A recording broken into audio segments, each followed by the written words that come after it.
como bien ha dicho mi compañera Noelia, vengo a hablar de las nuevas funcionalidades en Claris FileMaker 24. Haré un pequeño repaso de de los cambios estéticos, un pequeño repaso también de los nuevos requisitos del FileMaker Server y también, sobre todo, me centraré en las nuevas funcionalidades de Claris FileMaker Pro. Bien, antes de nada, mi nombre es Fernando Sastre, soy desarrollador de aplicaciones multiplataforma y actualmente estoy especializado en desarrollo de aplicaciones en FileMaker Pro. Dicho esto, vamos a empezar ya con los cambios. Y el año pasado hubo un cambio de icono en todo Clarix y como podemos ver, han vuelto a haber no un cambio de icono, pero sí del color de este. Es decir, el azul que había antes ahora se ha actualizado a un verde como el que podemos ver. Estos son los iconos de Clarix FileMaker Pro, de Clarix Connect y de Clarix Studio. Bueno, respecto al FileMaker Server, eh, cabe aclarar que es necesario que en la máquina en la que vamos a alojar nuestros aplicativos necesita un Windows Server 2019 o 22, un MacOS Ventura 13 o superior, Ubuntu LTS 20.04 o en AMD o en ARM. Necesita de Java 17 y se podrá correr con FileMaker 19.4.2. Dicho esto, algunos cambios que han hecho en todo el tema del FileMaker Server son que ahora, por ejemplo, desde la propia consola se puede ver de una manera mucho más accesible todo el tema de los backups y han mejorado el control de seguridad respecto a el rol de administrador. Luego, por otro lado, vamos a hablar ya de Clarix FileMaker Pro y vamos a hablar de de mejoras en pasos de guión que ya estaban en versiones anteriores, nuevas funciones, los nuevos pasos de guión que están de inteligencia artificial y nuevas funciones de inteligencia artificial. También por último, también voy a hablar de un comando que han añadido nuevo, que la verdad que al desarrollador nos facilita muchísimo el- la, la navegación en el aplicativo y a la hora de estar desarrollándolo. Luego, de mejoras en los pasos de guión, voy a hablar de estos cuatro sobre todo. Antes, el lanzar script en el servidor con respuesta no nos permitía. Ahora nos permite dos cosas que antes no. Una de estas es poder decidir qué script se va a lanzar a través de un cálculo. Esto realmente a la hora de desarrollo es muy práctico porque podemos, en función de cualquier condición, podemos lanzar un script o otro. Y también han añadido la parte de los estados. En el caso, cuando se acabe de lanzar el primer script, cuando se vaya a lanzar el script de respuesta, si hay un script lanzándose, te permite controlar qué va a hacer con ese script.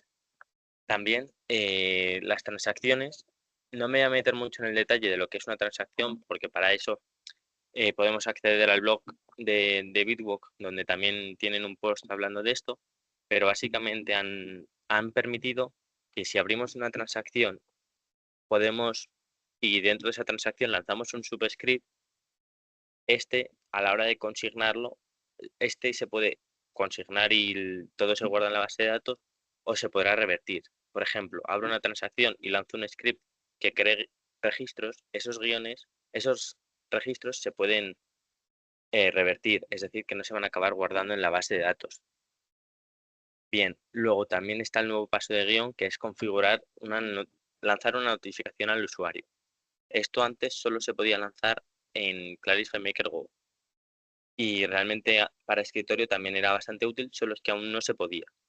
Pero ahora han conseguido configurarlo para que se pueda y para que lo podamos ver, os voy a enseñar una pequeña demostración de y ya os voy presentando un poco el aplicativo con el que voy a hacer las demostraciones bueno, dando unos pocos casos de uso para cada cosa. Vale, este es el aplicativo y si le damos aquí, vamos a ver como que arriba a la derecha, a ver.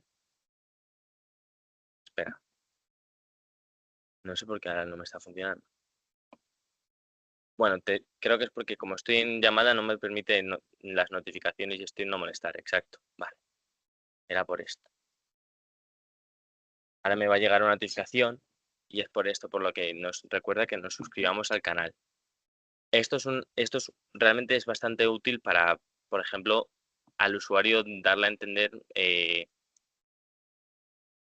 darle el feedback por parte de la aplicación. Vale. Y luego, por último, el lanzar o ejecutar la FileMaker Data API es un paso de guión que nos aporta un gran abanico de posibilidades. Tanto modificar registros, eliminar registros de cualquier tipo. Nos permite borrarlos tal cual o actualizarlos y borrarlos de una manera lógica, es decir, que no se acaba borrando el registro. Y para eso os voy a hacer una pequeña demostración de esto también y también os voy a enseñar un poco los guiones, ¿vale?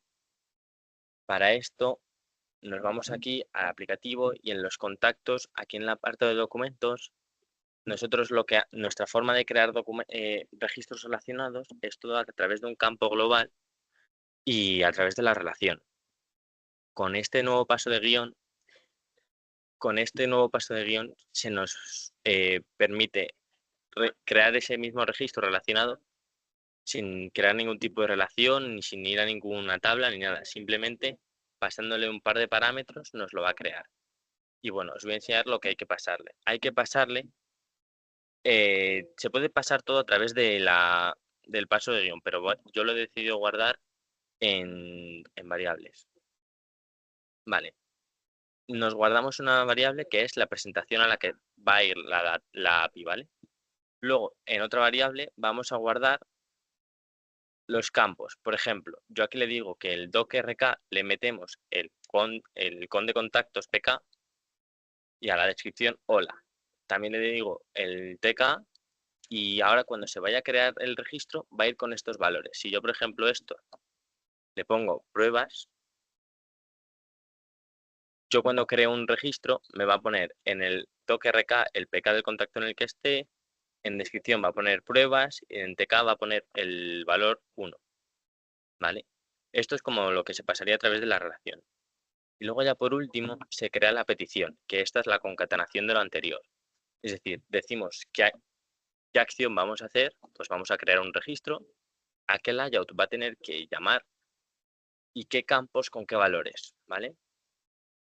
Bueno, una prueba de esto es, por ejemplo, voy a irme a este. Nos devuelve esto, nos ha pintado aquí un JSON, ¿vale? Y esto es porque nosotros en el paso de guión lo guardamos todo en una variable res, que es la que nos devuelve pues el record ID del que hemos creado y etcétera, etcétera.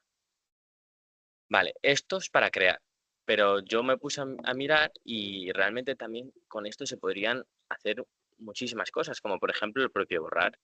Entonces yo lo que me puse a investigar es, hacemos lo mismo, decimos a qué tabla vamos a ir, qué campos vamos a modificar, como por ejemplo aquí es el del, lo pasamos a 1, y aquí la concatenación del esto. Pero en vez de esto, aquí hay una parte muy importante que es, decimos qué record ID, qué registro hay que modificar. Y lo tenemos que hacer a través del campo record ID. No podríamos pasar a un PK o algo de eso porque eso no lo contempla la app. Tenemos que decir que record ID va a ser modificado. Entonces, si vemos aquí, yo esto lo guardo y me voy aquí y le doy a borrar, me los empieza a borrar. Para que veamos ya el propio cambio también, voy a hacer este pequeño cambio para que lo veamos. Pruebas.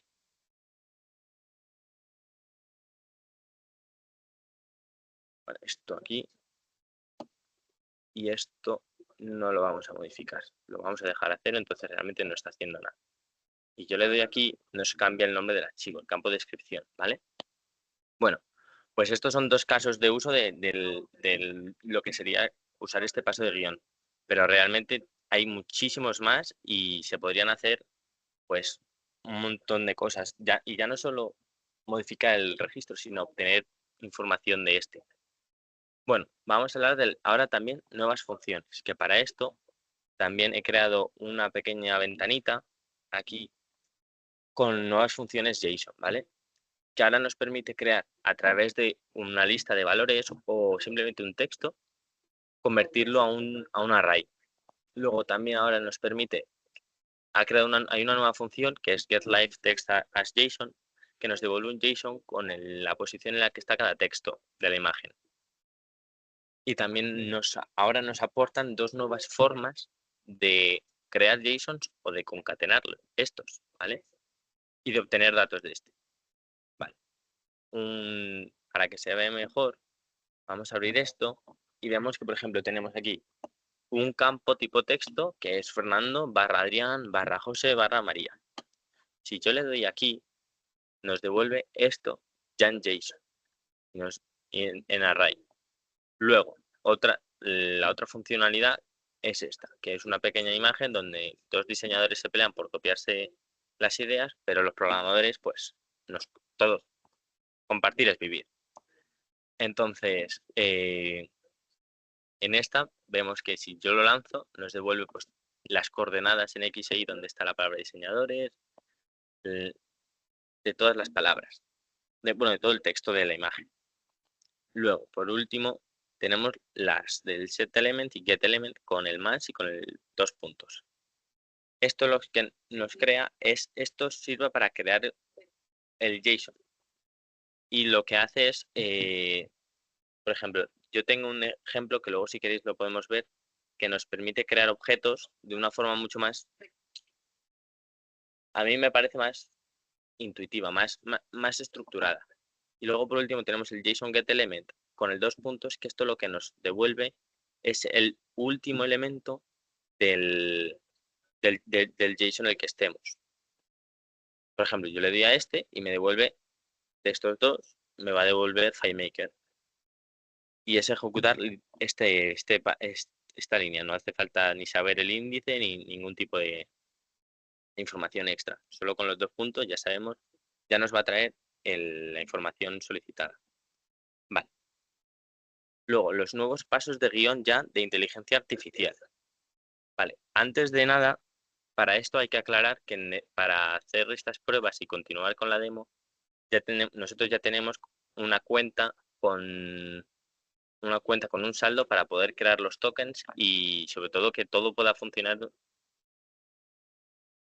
que todo pueda ejecutarse bien, porque esto lo que hace es llamar a la API de OpenAI y te devuelve los tokens y te los trae a la base de datos.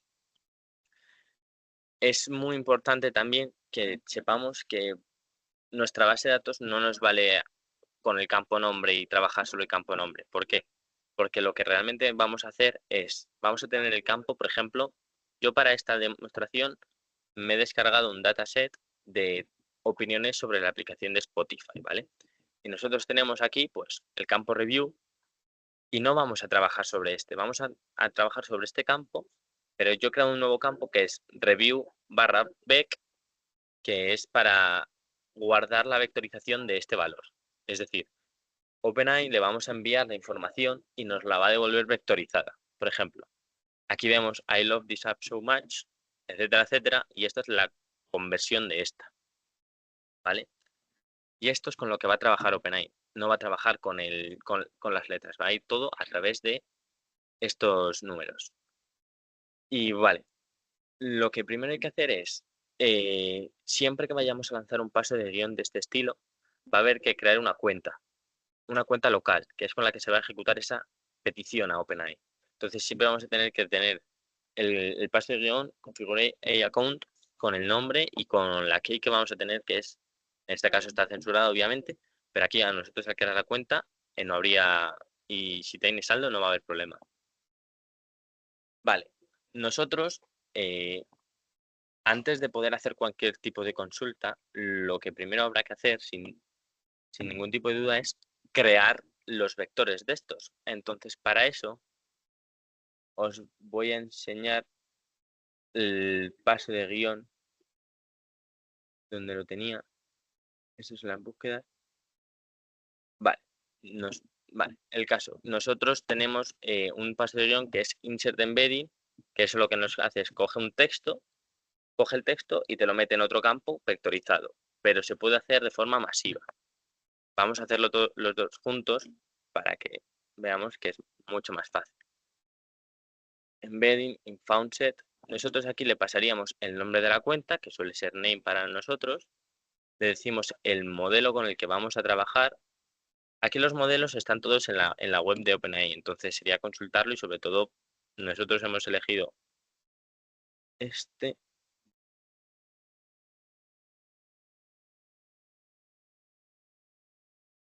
Y aquí ya le decimos de dónde trae el dato, le trae de review y a dónde lo lleva. Es decir, a qué campo va a ponerlo.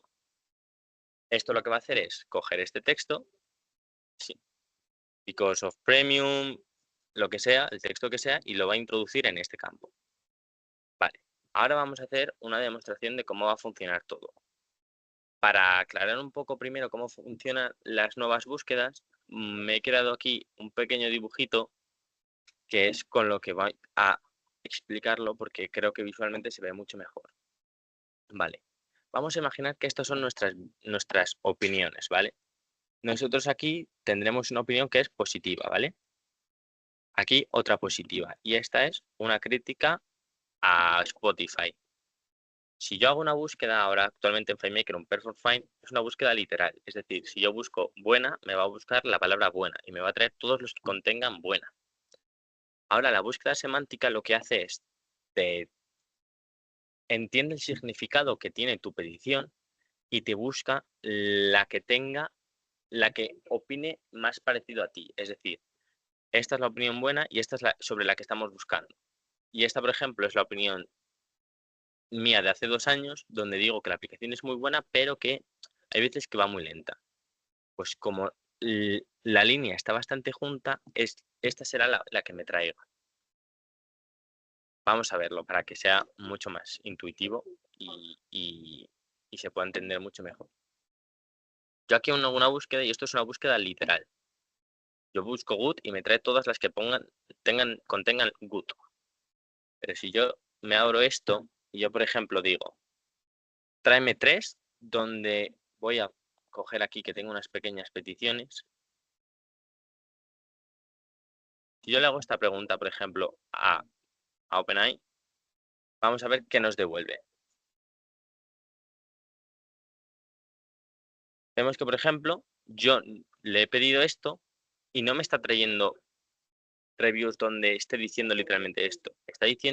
Me está trayendo opiniones que tengan un significado parecido, que tengan, pues que yo estoy criticando a la aplicación, entonces me trae 3 que estén criticando de una forma parecida a mí, ¿vale? Esto como bueno como malo, o sea, yo por ejemplo puedo poner esto también y le puedo poner esto aquí y me va a traer las 3 que se parezcan más a esta opinión, por ejemplo. Me dice que es una aplicación magnífica, que disfruta mucho de la aplicación y que es una aplicación excelente. Como podemos ver, no es una búsqueda literal, o sea, no me está buscando en ningún momento, no me está trayendo ningún registro que contenga experience o cualquier palabra de estas. Está trayendo las que compartan el significado. Vale, sí. Luego, ya acabando, también vamos a hablar de las nuevas funciones que tiene este Clarify Maker 24. Vale. Nosotros lo que hacemos es, al igual que está el paso de guión para insertar el vector en un campo, también está un getEmbedding. Vale, esta función lo que hace es, yo lo que voy a hacer es, le paso este texto, le digo con qué modelo lo va a hacer y me va a convertir ese texto a un vector. No es lo mismo. Esto es la representación del vector. El vector que nos lo va a dar, nos da un archivo FVE, ¿vale? Como vamos a poder ver ahora. Yo hago así y nos va a devolver este archivo. Al igual que si yo, por ejemplo, hago este otro, nos va a devolver otro. Nos inserta el archivo FV que representa el texto que le hemos enviado. Esto que suena un poco también, un poco a chino, lo que nos sirve es, esto es la representación de los vectores que hemos mostrado antes, ¿vale? Entonces, nosotros con esto lo que podemos hacer es calcular ángulos. Por ejemplo, nuestra opinión es, aquí Fernando es un desarrollador de Bitwalk y en Bitwalk una vez al mes se realiza una BitTalk. Perfecto. Pues imaginemos que estas son nuestras líneas. Esta es mi opinión, esto es que Fernando es desarrollador de Bitwalk y esta es que en Bitwalk se realiza una BitTalk. Lo que va a hacer esta función de calcular el coseno entre los dos es, nos trae el coseno que forme este ángulo, ¿vale? Vamos a verlo. Esto nos devuelve que tenemos estos dos inputs tienen un coseno de 0,52. Con esto es con lo que se podrían hacer las búsquedas. De hecho, cuando hacemos una búsqueda de Perform Find Semantic, nos trae las que tengan el coseno más próximo a 1. Nunca va a ser 1 porque realmente si yo tengo coseno, si yo respecto a otro ángulo tengo coseno 1 es porque soy el mismo ángulo, entonces estoy preguntando algo literal. ¿Vale? Luego, otro ejemplo de las nuevas funcionalidades es vuelvo a este paso en el Get Embedding. Esto lo que hace es coger este archivo y nos lo convierte a texto. En castellano viene a ser que coge este archivo y nos lo va a convertir a este texto, ¿vale? Vamos a verlo. Y nosotros aquí le decimos get as text y nos lo devuelve así, que esto es en texto, por así decirlo. Vale. Y luego también tenemos la nueva función que es cogerlo como archivo, devolvernoslo como archivo. Que esto lo que hace es, con una extensión que yo elegí esta y tampoco me dio tiempo a investigar mucho más sobre esto, nos lo devuelve con esta extensión, ¿vale? Este es el paso de guión y es con lo que a mí me funciona. No he podido investigar mucho más si con otras va a funcionar, pero básicamente esto lo que nos lo devuelve es en archivo. Y vale, esto sería todo en cuanto a las nuevas funcionalidades y nuevos pasos de guión. Ya por último, quiero hablaros de una cosa que a mí, yo soy súper de no usar el ratón para nada y todo hacerlo a través de atajos. Y han creado un atajo, que esto ya simplemente como comentario, que es el Control K, que nos permite ir a layouts a layouts y a scripts que tengamos en el aplicativo. Por ejemplo, yo tengo un script que es notificaciones y nos lo abre al momento. Yo tengo un script que es, o tengo un layout que es con .list y me lleva al listado. O sea, esto es para no tener ni que estar haciendo así y pinchando por ningún tipo de... Es ponerlo más fácil al desarrollador el trabajo. Y dicho esto, ya podríamos pasar a la parte de preguntas. Si alguien tiene alguna duda, yo estoy encantado de resolverla.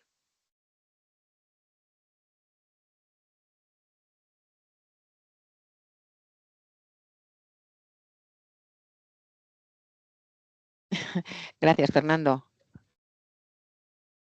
Nada. Si tenéis alguna pregunta que hacer... Fernando, sí. tengo una pregunta. Sí. Cuéntame. ¿Esto nada más se puede trabajar con inteligencia artificial MLL de OpenAI? O si uno como desarrollador tiene qué sé yo, una parte de desarrollo de inteligencia artificial, podemos usar esa inteligencia artificial que hemos desarrollado en FileMaker. Sí, muy buena pregunta. Sí, o sea, esto está preparado para OpenAI, pero existe la posibilidad de hacerlo customizado. Es decir, nosotros podemos tener el configurar cuenta, aquí el model provider, tenemos el custom, ¿vale? Con esto lo que nos permitiría es trabajar con el LLM, al igual que OpenAI, con el LLM que nosotros tengamos. Entonces esto nos permite trabajar de una forma completamente personalizada porque estamos con nuestra propia inteligencia artificial. Y así como comentario también deciros que con el FileMaker 24 se ha conseguido implementar el FileMaker Server con Conda, que es instalar Python en el servidor. ¿Para qué? Para poder crear desde ahí poder gestionar el LLM, nuestros propios LLMs. Así también como comentario para que, pues que realmente es mucho más, nos da completa libertad. Genial, genial. Gracias, Fernando. ¿Tenéis alguna pregunta más? Parece que no. Si no hay más preguntas, damos por concluida la sesión. Queremos daros las gracias por vuestro tiempo de asistencia. Un saludo a todos y os esperamos en la próxima BitTalk. Gracias. Gracias. Gracias, Fernando. Gracias. Gracias. Chao, chicos. Buen fin de- Gracias. Chao. Adiós. Adiós. ¿Este file lo pueden compartir o no? Sí, solemos subirlo, lo compartimos tanto en redes sociales como en No, YouTube. creo que... El vídeo me refiero. O el video y el file. El Sí, el archivo. archivo que has hecho, El Fernando. archivo. Sí, sí, lo podemos publicar junto al... Sí, se podría publicar sin ningún tipo de problema. Eso sí, nada funcionará al momento porque necesitarías cambiar tú las credenciales. Sí, los tokens. Sí. Exacto. Pero no Ok. habría ningún tipo de problema. Es todo información subida de datasets públicos, así que Sí, no habría bueno, inconveniente. más que el token, creo que es lo que es el key de OpenAI, ¿no? Sí. Exacto, es todo por el token porque va asociada a la cuenta y al saldo de esta. Vale. Gracias, Fernando. Gracias, Fernando. Muchas gracias a todos. Gracias.